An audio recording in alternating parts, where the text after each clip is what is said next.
안에서 주의 복음을 가지고 이렇게 밖으로 또 우리의 이웃으로 세상으로 향하는 우리 부서의 힘찬 또 간증이자 또 하나님의 사명을 감당하는 모습에 참으로 감동이지 않습니까? 예, 우리 정말 교회를 통하여 놀라운 일을 지금까지 우리에게 보여주셨고 앞으로도 하나님께서 어, 하나님의 뜻 가운데서 더욱 놀라운 일들을 준비하고 계시리라 믿습니다. 무쪼록 우리 교회에 특별히 외부에 있는 영혼들을 위하여 기도하고 힘쓰고 있는 우리 지역사랑 나눔 선교회를 위해서 기도해 주시면 참으로 감사드리겠습니다. 지난주 부부 세미나 좋은 시간으로 잘 보내셨죠? 예, 우리 5월은 또 이제 특별히 가정의 달입니다. 우리 지난주에 이어서 5월의 달, 한 달 동안 또 이렇게 좀 넘는 시간 동안 우리가 다시 한번 관계를 돌아볼 수 있는 시간이 되면 참 좋겠다라는 생각을 하게 되어서 지난주에 이어서 제가 이 관계에 대하여서 좀 말씀을 준비해 보게 되었습니다. 여러 가지 주제를 좀 생각을 해봤고 오늘은 그 첫 시간으로 섬김에 대해서 좀 나눌까 합니다. 우리 함께 좀 읽어볼까요? 시작. 예수께서 앉으사 12 제자를 불러서 이르시되 누구든지 첫째가 되고자 하면 뭇사람의 끝이 되며 뭇사람을 섬기는 자가 되어야 하리라 하시고 아멘. 한국을 대표하는 시인 중에 이정록 시인이 있습니다. 혹시 아시는 분 계실지 모르겠습니다. 이분이 쓰신 시 가운데 서시라고 하는 시가 있어요. 짧은 시지만 이 시를 읽고 참 많은 생각을 좀 해보게 되었습니다. 제가 한번 읽겠습니다. 마을이 가까울수록 나무는 흠집이 많다. 내 몸이 너무 성하다. 여러분, 이 시를 좀 이해할 수 있으시겠습니까? 네, 그죠. 글쎄 하시는 분들이 있고, 충분히 이해가 간다 하시는 분들이 있는 것 같습니다. 짧은 글이지만, 저도 이게 무슨 말인가 좀 생각해 보게 하는 시였습니다. 한번 생각해 보면 정말 사람들이 많은 곳에 가까울수록 나무에 뭐가 많기 마련이에요? 흠집이 많기 마련입니다. 저도 이렇게 매일같이 벚꽃길을 늘 걷는데 보면은 도로로 이렇게 향한 가지들은 다 뭐가 됐을까요? 다 잘렸어요. 벚꽃나무들이. 그리고 저 밖으로는 이렇게 가만히 놔두고. 사람과 가까이 있는 나무들을 보니 다 가지가 잘리고 성한 데가 없는 것입니다. 그런데 이제 산 꼭대기로 올라갈수록 나무들을 한번 생각해 보면 어때요? 사람과 멀리 있는 나무들. 예, 그죠? 가까운 나무들에 비해 아주 부성하게 또 아무 탈이 없죠. 그러니까 다시 정리하면 사람들의 손이 닿지 않는 곳일수록 나무들이 무성하지만 사람들의 손길이 닿는 곳에는 어김없이 나무의 흠집이나 성한 것이 많다. 성한 데가 없다라고 하는 사실입니다. 이 흠집은 나무 스스로가 만들어낸 흠집이라기보다 사람들이 만들어낸 흠집인 것입니다. 사람 사는 것도 마찬가지인 것 같습니다. 혼자 살 땐 몰라도, 그죠? 배우자랑 사니까, 참, 많이 부딪히고, 때로는, 나도 모르게 흠집이 납니다. 또 사람들과 섞여 살다 보면 또 어때요? 이리저리 상처도 나고, 또 그 상처가 곪기도 하고, 터지기도 할 때가 있는 것 같습니다. 그런데요, 이 시는 그렇게 끝나지 않아요.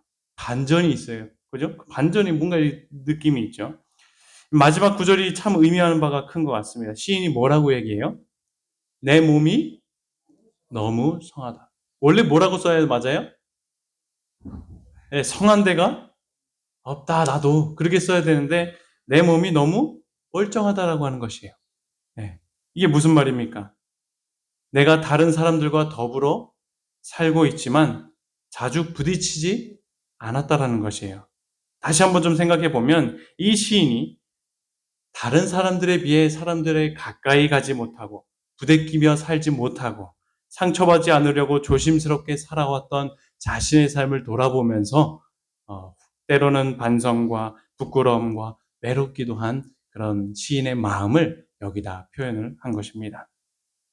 저는 이 시를 읽으면서 주변 사람들이 이렇게 하다 보면 받게 되는 상처들을 피하려고 일정한 거리를 두고 살아가는 사람들을 생각해 보게 되었습니다. 뭐 다른 사람 멀고 그냥 내 자신을 봐도 그렇지요. 일명 고슴도치 딜레마라고 하는 것 들어보셨습니까? 이게 뭘까요? 예, 맞아요. 서로 좋지만 뭐 한 거예요? 너무 가까이 가니까 찔리는 거예요. 가까이 가고 싶고 친해지고 싶은데 가까이 가면 상처를 받고 찔리고 아픈 것입니다. 이럴 때 쓰이는 게 고슴도치 딜레마라고 하는 것이에요. 여러분들도 아마 이런 관계를 경험해 보셨으리라 생각이 됩니다. 가족 가운데, 또 성도 가운데, 또 서로 좋지만 너무 가까우면 찔려 상처가 나는 그런 경험 말입니다. 이웃 가운데서도 참 저 사람은 좋은데 가까이 하면 시험이 돼. 이런 경험. 여러분들은 이런 관계에서 어떤 태도를 취하며 관계를 형성하십니까? 저도 생각해 보면 다가가지 않는 편을 선택할 때가 많았던 것 같습니다. 다가가면 아프니까요. 멀리하게 되는 것입니다. 하지만 말씀을 준비하면서 다시 한번 생각해 보니 우리들이 어차피 혼자서는 살아갈 수 없는 존재들이라면, 그죠? 우리 저번에도 얘기했잖아요. 교회에 혼자 있으면 어때요? 뭐 아플 일은 없죠. 하지만 어때요? 참 외롭고 사는 의미와 행복과 기쁨이 없어요. 예. 그런 존재라면 또 그리스도인이라면 의도적으로 사람을 피하는 것이 마냥 올바른 관계를 위한 태도는 아닐 것이다라는 생각을 해보게 되는 것입니다. 요즘 일본에서는 인간관계로 인한 스트레스를 좀 줄여보기 위해서 인간관계 자체를 초기화시키는 그런 사람들이 많이 생겨나고 있다라고 합니다. 이른바 인간관계 리셋 증후군, 이것도 그런 명칭이 있습니다. 쉽게 말해서 컴퓨터 하다가 이게 만약에 딱 먹통이 됐어요. 그럼 어떻게 합니까? 재부팅하죠. 네, 마찬가지예요. 인간관계 하다가 누구랑 문제가 생겼어요. 그럼 뭐 하는 거예요? 재부팅을 하는 것입니다. 그래서 연락처도 싹 다 지워버리고 SNS 계정도 다 탈퇴해버리고 관계를 다 끊어버리는 것입니다. 어떤 사람은 아예 낯선 곳으로 이사가 버리고 심한 경우는 직장까지 다 옮겨서 다른 곳에서 새로운 출발을 하는 사람들이 많아지고 있다라고 하는 사실입니다. 상대방이 마음에 들지 않으면 그 문제를 풀려고 노력하기보다는 그냥 관계를 끊어버리고 새롭게 그냥 시작해버리는 증후군이 바로 이런 증후군입니다. 우리 교회들을 보면 또 이런 경우가 있죠. 때론 성도들과 심지어 목회자 가운데서도 사람들과 정말 그런 관계를 통해서 해결하고 사랑으로 하나 되기보다 그냥 다른 교회로 가버리거나 또 발령을 받아서 다른 데로 가버리거나 이런 경우들을 종종 보곤 합니다. 하지만 이런 식으로 인간관계의 문제를 해결하고 하려고 한다면 우리들은 한번 생각해 보아야 할 것입니다. 내 주변에 남아있는 사람이 있게 될까요? 그곳에 가면 또 새롭게 리셋을 하면 관계가 잘 형성이 될까요? 아마 불가능할 것입니다. 결국에 혼자서 살아갈 수밖에 없는 외로운 존재가 되어버릴 것입니다. 그렇게 살면 결코 그 인생의 행복함이 결여되고 부족한 인생이 되어버릴 것입니다. 그리고 하나님이 원하시는 그런 생애가 아닐 수도 있음을 우리들은 돌아볼 필요가 있겠다 생각이 듭니다. 그래서 영감의 글에는 이런 말을 한 적이 있습니다. 인간은 뭐 하지 않도록요? 고독하게 살도록 창조되지 않았다는 거예요. 인간은 사교적 존재가 될 것임을 분명히 말씀하셨어요.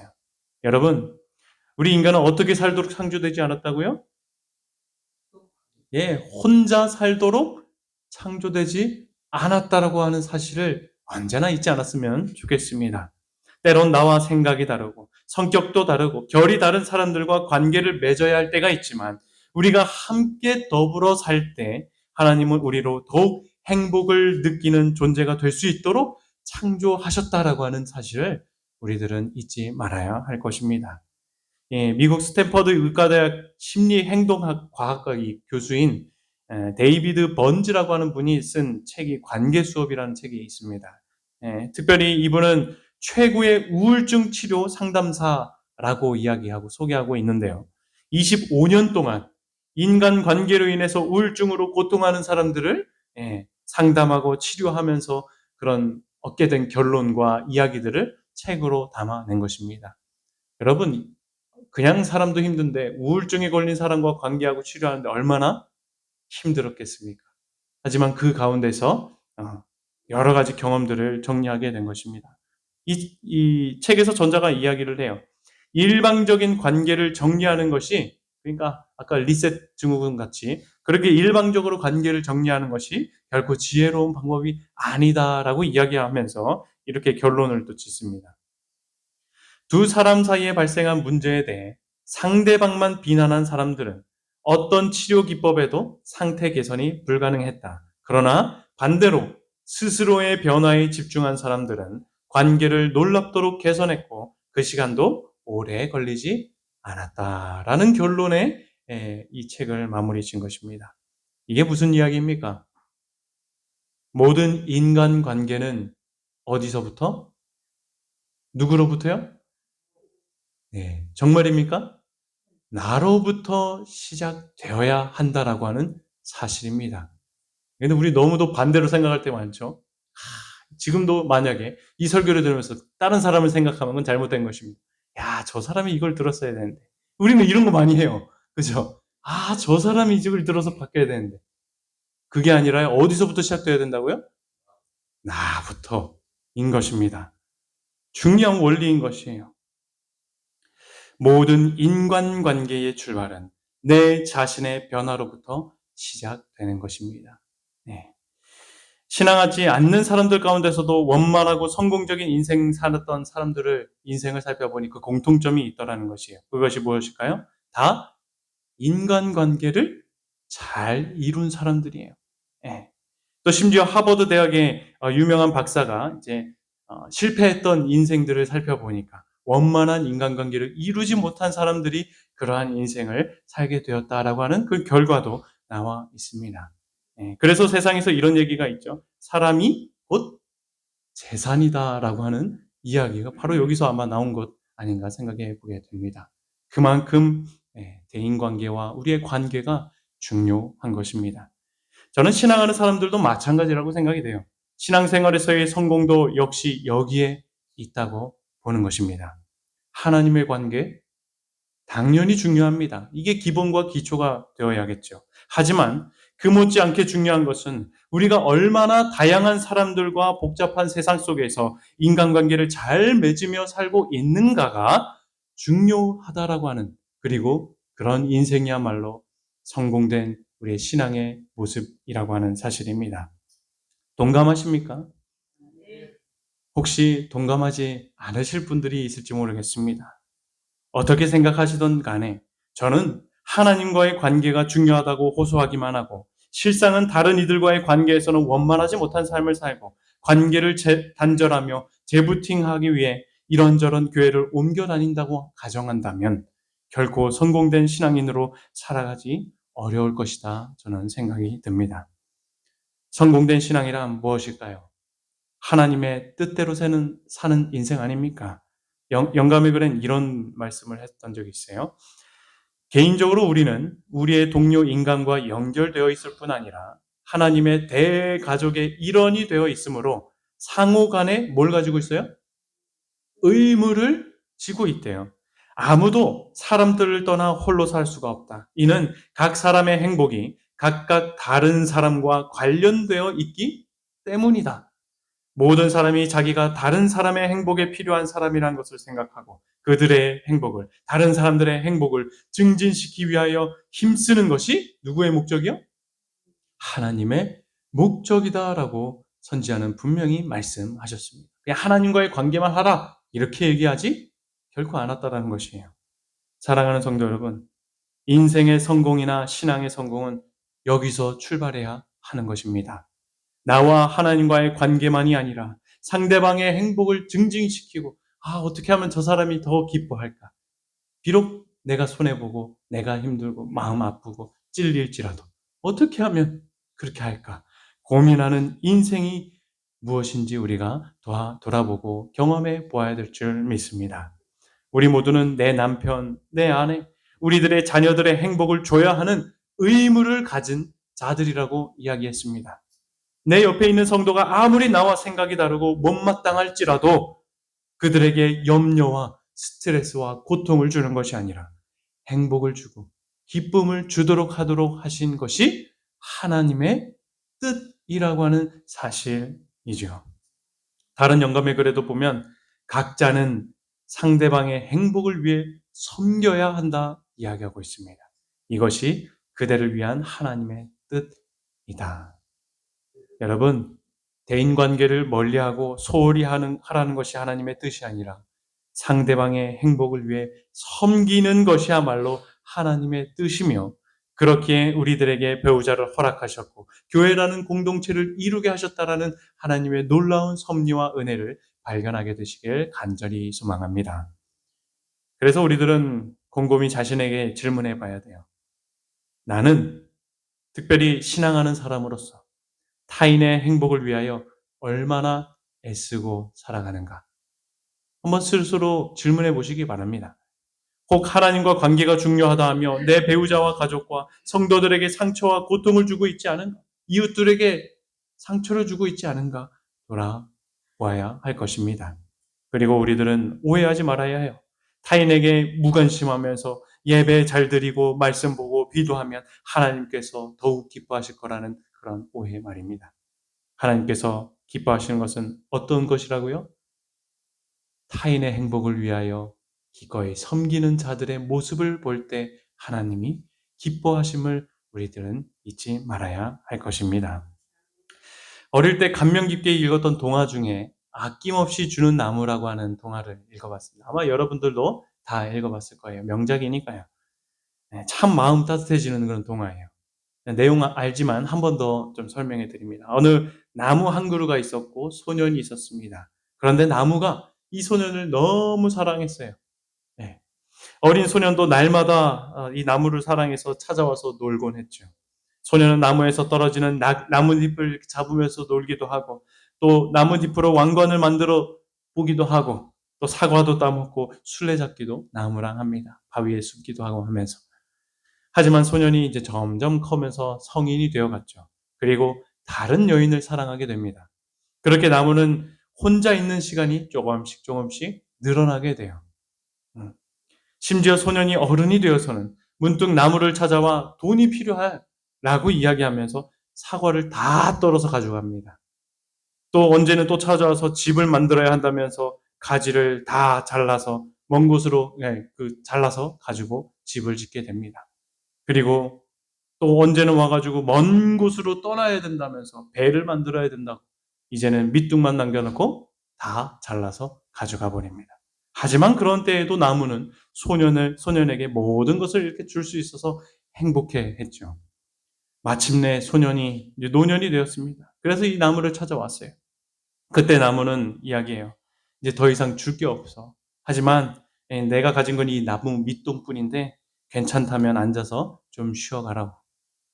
그렇게 할아버지가 된 소년은 그저 나무 밑동 앉아서 편히 쉬었고, 마지막까지 나무는 그런 자신이 아낌없이 주는 사랑을 인하여 또 이 노인이, 이 아이가 행복해하는 모습을 보면서 행복했다라고 하는 그런 따뜻한 이야기의 동화입니다. 한 소년의 행복을 위하여 아낌없이 베풀었던 나무, 그 나무의 생애가 얼마나 아름답고 감동이 되었던지요. 지금까지도 제 마음 가운데 따뜻한, 그 어떤 동화보다도 따뜻한 기억이 남아 있습니다. 동화이지만 나도 참 이런 인생을 살고 싶다 생각을 해보게 되기도 했습니다. 사실 죄된 우리 인간들을 빼면 모든 피조물들이 어떻게 살고 있어요? 다 누굴 위해서 살고 있습니까?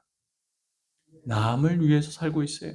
우리 주변에 있는 꽃, 새, 동물, 정말 우리에게 주려고 공기도 주고 여러 생태계 관리도 하고, 그죠? 균형을 주고, 태양도, 오늘 비도 마찬가지죠.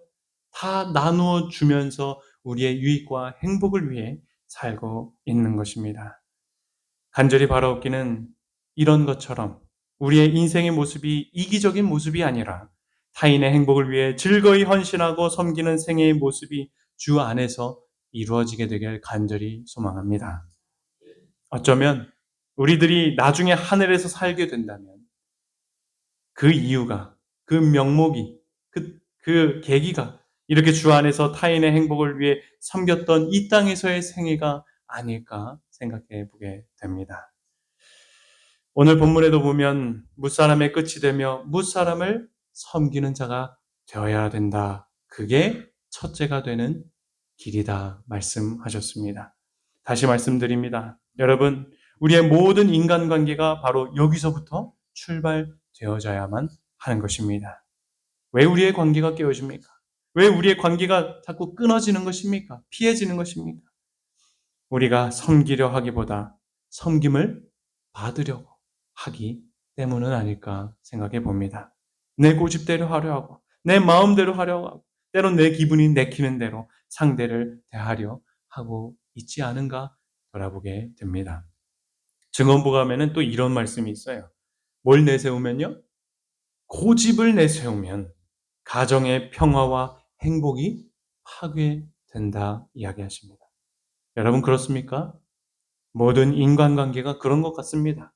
가정이든 교회든 사회생활이든 자꾸 내 주장과 생각을 고집하다 보면 모든 관계가 깨어지고 평화가 깨어지는 것을 우리도 보지 않습니까? 그러니까 여러분, 우리가 모이는 이유도, 더불어 살아가는 이유도 반드시 어디서부터 출발해야 한다고요? 나로부터. 그것도 상대를 섬기는 데서부터 출발되어야 함을 오늘 이 시간 이 한 가지만이라도 기억하셨으면 참 좋겠습니다. 그래야 우리가 행복합니다. 우리가 그래야 서로 인생이 즐겁습니다. 그래야 우리 가정과 교회의 기쁨이 넘치게 되는 것입니다. 모든 인간관계의 출발은 바로 이러한 섬김으로부터 시작됨을 우리가 잊지 말게 되시길 바랍니다.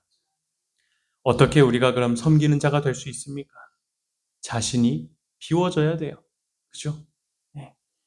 빌립보서 2장에도 보면 우리 교동문에서도 이야기했지만 예수님이 이렇게 하셨죠. 자기를 비워 종의 형체를 가지사 사람들 같이 되신 것. 여기에 그 비결이 있는 것이에요. 우리의 섬김을 할 수 있는 비결 말입니다. 영감의 글에 보면은 예수께서 자신을 비우셨다. 그래서 그분께서 하시는 일에는 어디에도 자아가 나타나지 않았다. 그분은 모든 것을 아버지의 뜻에 따라 하셨다. 지상에서의 사명이 거의 끝날 무렵 그분께서는 이렇게 말씀하실 수 있으셨다. 아버지께서 내게 하라고 주신 일을 내가 이루어 아버지를 이 세상에서 영화롭게 하였사오니 그런 그분께서 이제 우리에게 명령하십니다. 아무든지 나를 따라오려거든 자기를 부인하고 자아를 물리치고 이것이 더 이상 영혼의 중심을 차지하지 못하도록 해야 한다 말씀합니다. 자신을 비울 때 우리들은 주님의 뜻을 따라 진정으로 누군가를 섬길 수 있게 되는 것입니다. 하지만 우리 자신이 잘 비워집니까? 그저 웃기만 하는 것이 어쩌면 우리의 죄된 인생이 아닌가 싶어요. 죄인의 힘으로는 불가능해요. 아무리 부부 세미나 있어도 시간이 지나면 또 어떻게 될까요? 잊어버려요. 알아도 무뎌질 수도 있는 것입니다. 이게 우리 죄인이니까요. 빌립보서 방금 읽었던 성경절에 이제 원어에 가까운 본문으로 번역하면 이래요. 오히려 자기를 비워지게 돼요. 그러니까 예수님이 자기를 스스로 비웠다기보다 비워지게 돼서 종의 형체를 가지게 되었다라고 이해할 수가 있습니다. 인성을 입으신 예수님도 아버지 하나님의 사랑과 능력을 늘 뭐 했어요? 힘 입어서 비워지게 되었던 것입니다. 예. 우리들도 마찬가지예요. 주님을 묵상할 때, 주의 사랑을 느낄 때 그렇게 될 수 있는 것입니다. 산상보훈에 분명히 말씀하셔요. 우리의 평화를 깨뜨리는 것은 자신에 대한 사랑이다. 자아가 살아있는 동안에는 언제나 그것이 굴욕과 모욕을 당하지 않도록 하기 위해 방어태세를 취하게 된다. 그러나 우리가 죽고 우리의 생애가 그리스도로 더불어 하나님 안에 감추어지게 될 때 무시나 경멸을 조금도 괴념치 않게 될 것이고 비난에 대하여 귀머거리가 되고 조소와 모욕에 대하여는 소경이 될 것이다. 이렇게 우리의 자아가 죽게 될 때 섬기는 인생이 될 수 있는 것임을 분명히 우리가 또 기억해야 할 줄 믿습니다. 그렇게 되길 원하십니까? 아멘. 이것이 그리스도인의 마음이자 하나님이 원하시는 우리의 인생의 모습인 것입니다. 이집트에 가면 뭐가 있습니까? 네, 스핑크스도 있지만 이 피라미드가 있습니다. 이 피라미드 하나 만드는데 20만 명이 20년 동안 만들어야 된다고 했대요. 그 당시 기술력으로. 이야, 그 적은 인력고 적은 시간이 아니죠. 1000km, 심지어 어떤 때는 1000km 떨어진 데서 돌을 운반해 와야 하는 그런 일을 감당을 했던 것입니다. 심지어 결혼도 하지 못해요. 그 일을 착수하면. 오래 걸리니까. 예. 한 왕의 죽음을 높이려 수많은 사람들이 오랜 시간 동안 엄청난 노동을 통해서 만들어지는 것입니다. 여기는 헤롯의 별장이라고 하는 겨울 궁전입니다. 한 사람이 대접을 받으려고 얼마나 수많은 부하들을 부렸을까요? 네. 산꼭대기에 암벽을 깎아서 만들었어요. 이게 올려놓은 것도 건축한 게 아니라 뭐 해서 깎아서 만들었고요. 또 거기에 화로운 수영장과 사우나를 만들었대요. 그 물은 또 어디서 길러왔을까요? 예. 그 밑에서 다 길러서 올라온 것입니다. 부하들이. 이렇게 세상의 왕은 또 죄인의 습성은 스스로 높아지려고 애쓴다라고 하는 사실입니다. 우리 예수님은 만왕의 왕이시죠. 우주의 왕이십니다. 하지만 이 땅에서의 모습이 어떠셨어요? 피라미드는커녕 자기 별장 하나도 없이 저 비천한 곳에 태어나 종의 모습으로 성육신 하셨죠. 다시 생각해봐도 너무 기묘한 일입니다.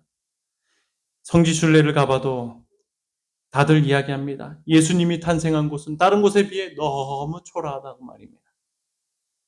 왜 이렇게 낮은 데로 오셔서 세상 왕보다도 못한 듯한 그런 인생을 삽니까? 사람들은 피라미드 막 구경가요. 아름답다고. 그게 아름답다고.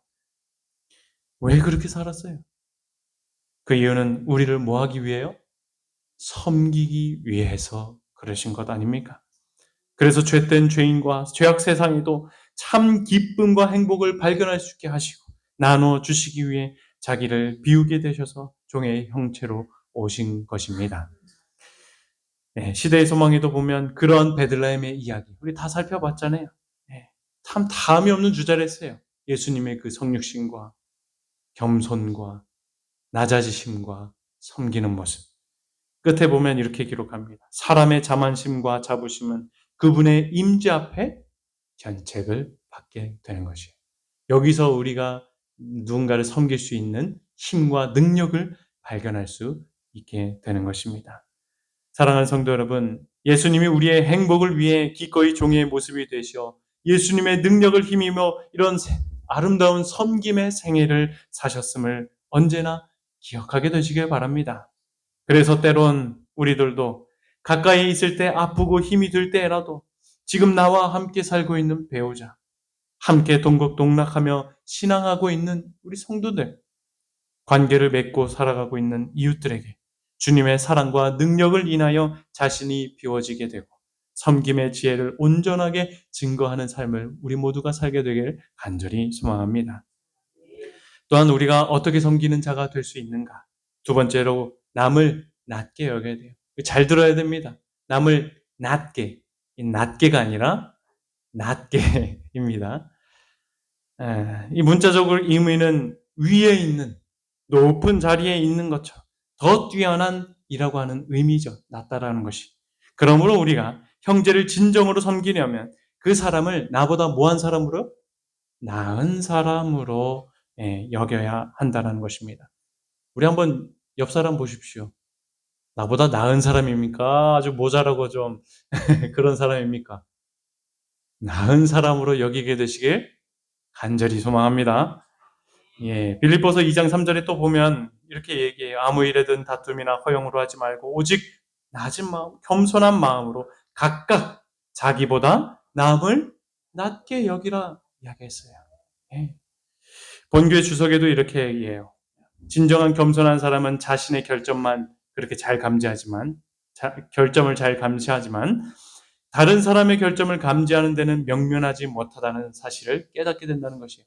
내 잘못이 많고 내가 흠이 많구나를 보는 것이지, 저 사람 그런 사람이 아니다라는 거예요. 진정으로 겸손한 사람. 자신의 영혼의 결점들을 조금이라도 바르게 인식한 사람들이 다른 사람들이 그렇지 않기를 바라고 다른 이들은 좀 더 순결한 마음을 가졌으리라고 믿는 것은 당연하다. 이것은 자신들보다 다른 사람들이 더 큰 존경을 받을 자격이 있다고 생각하도록 그들을 이끈다라고 이야기해요. 이런 겸손한 마음. 참 오늘날 우리들에게 필요한 것 같습니다.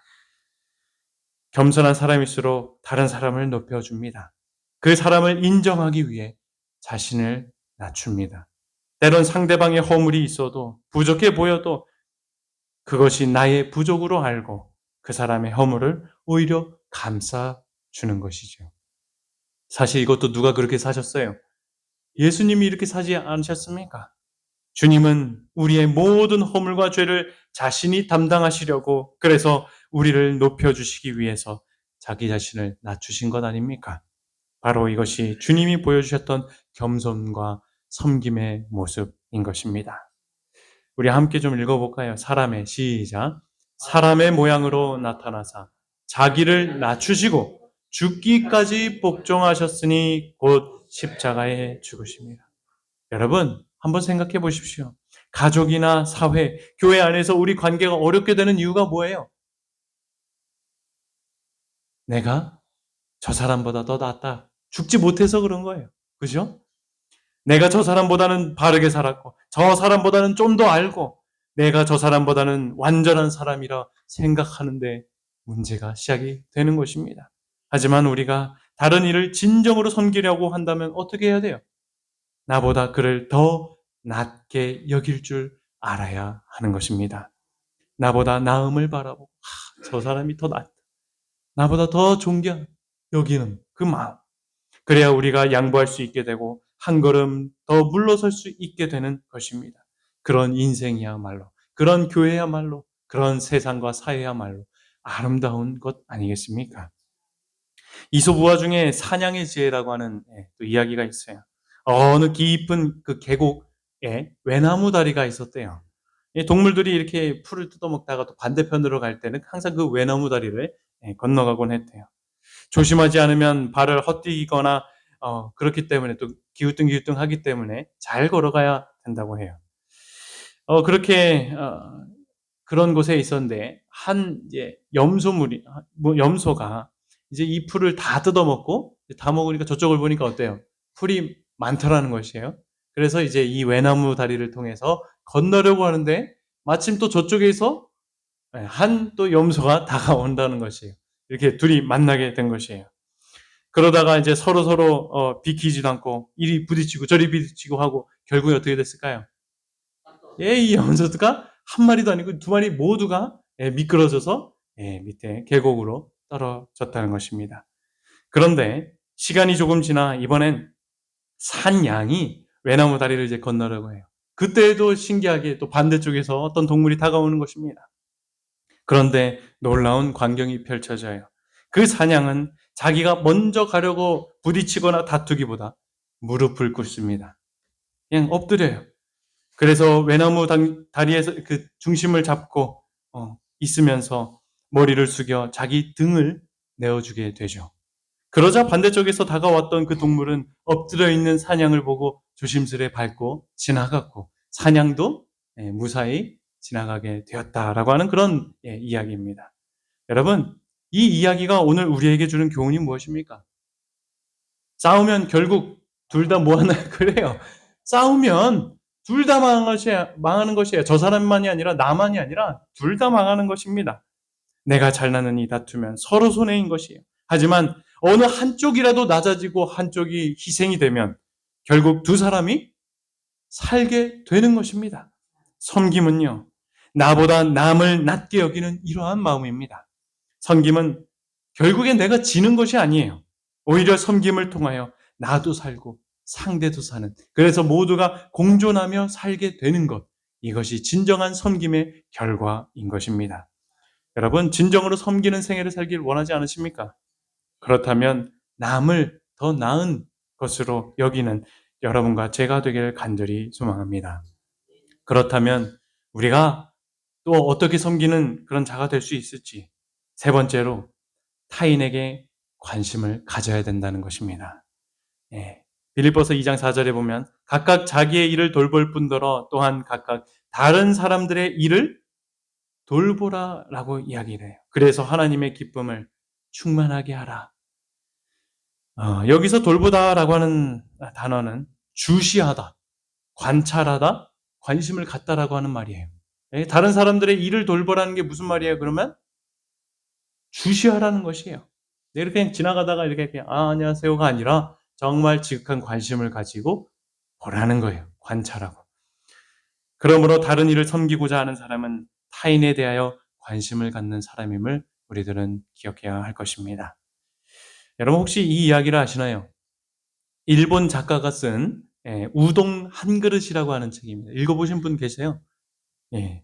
소설이 굉장히 짧은 단편 소설이지만 사실은 실제 있었던 일이에요.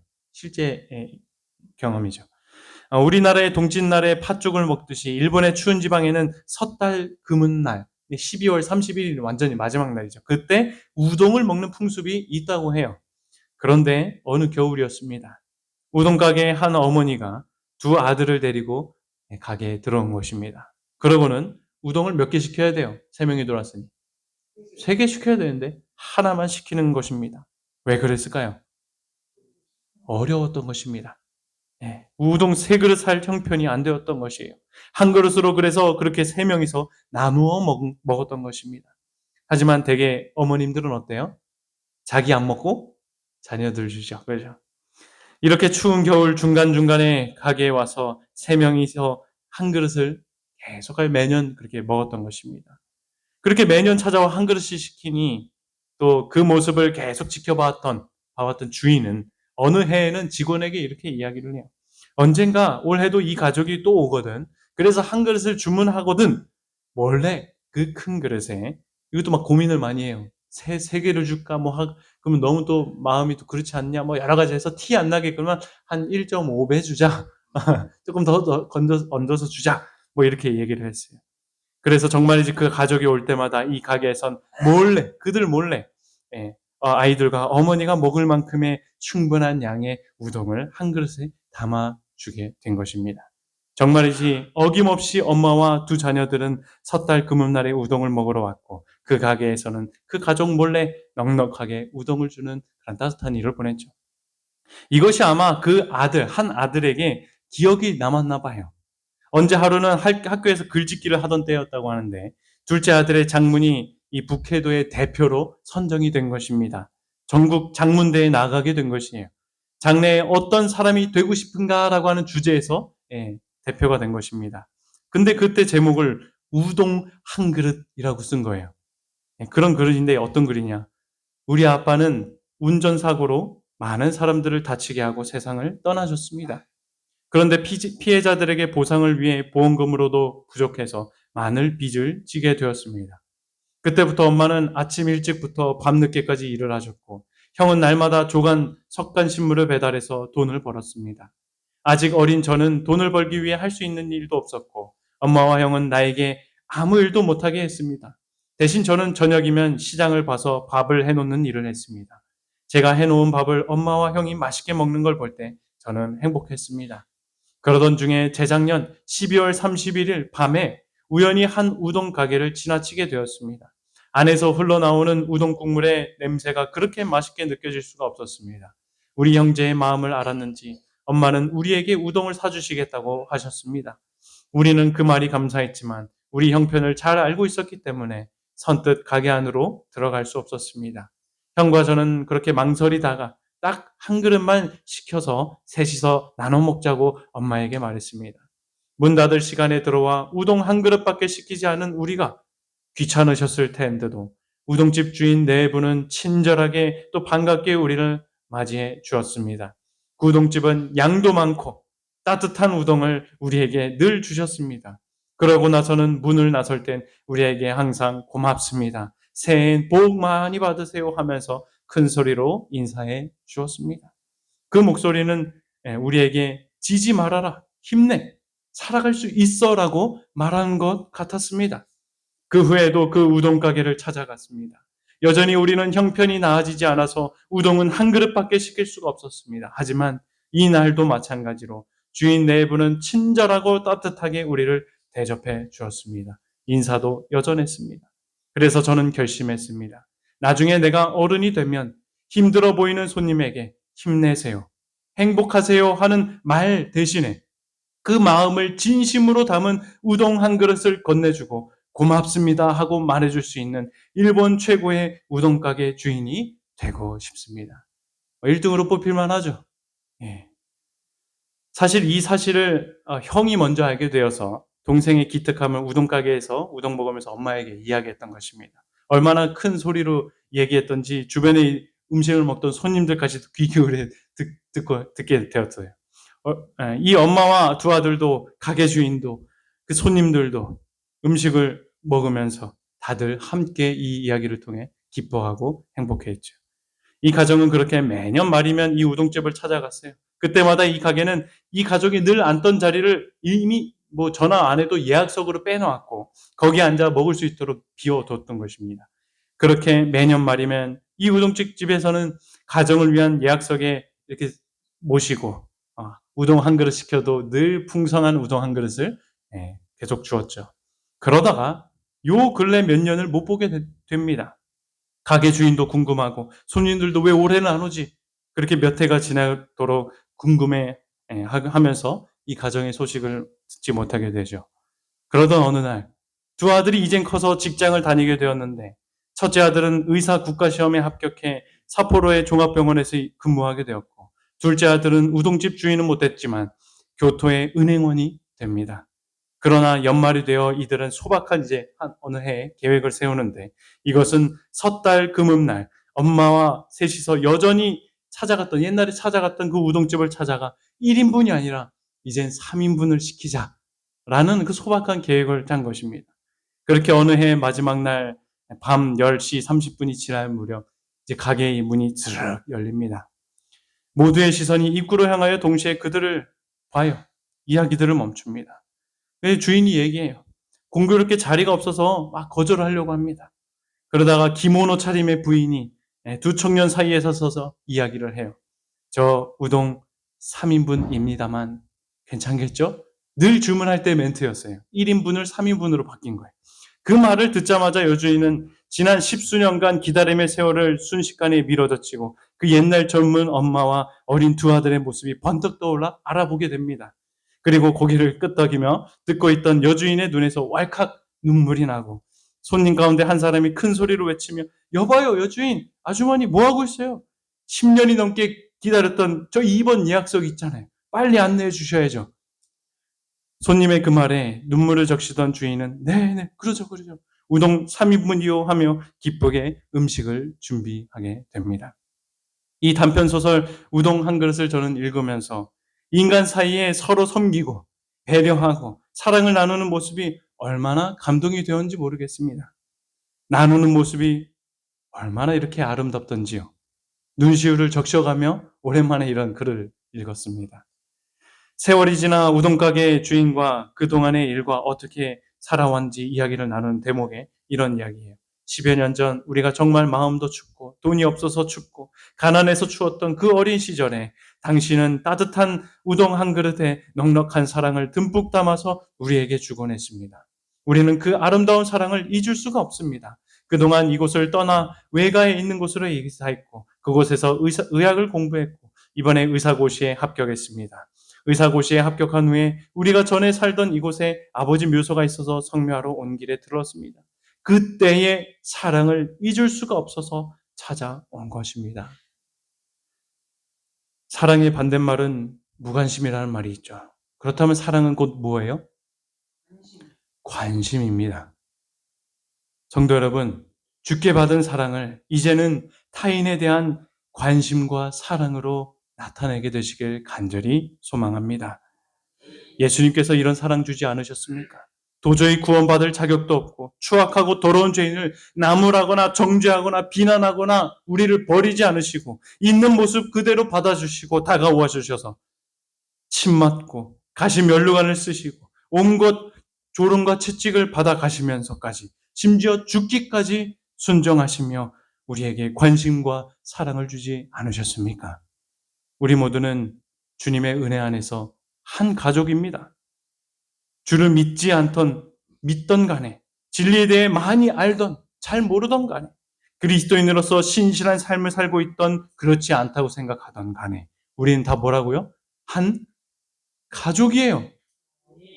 그러니 내 옆에 있는 성도에게, 나와 함께 동거동락하고 있는 배우자에게, 자주 관계하는 모든 이웃 사람들에게도 거저받은 주님의 사랑과 관심이 나를 통해 흘러가야 하지 않겠습니까?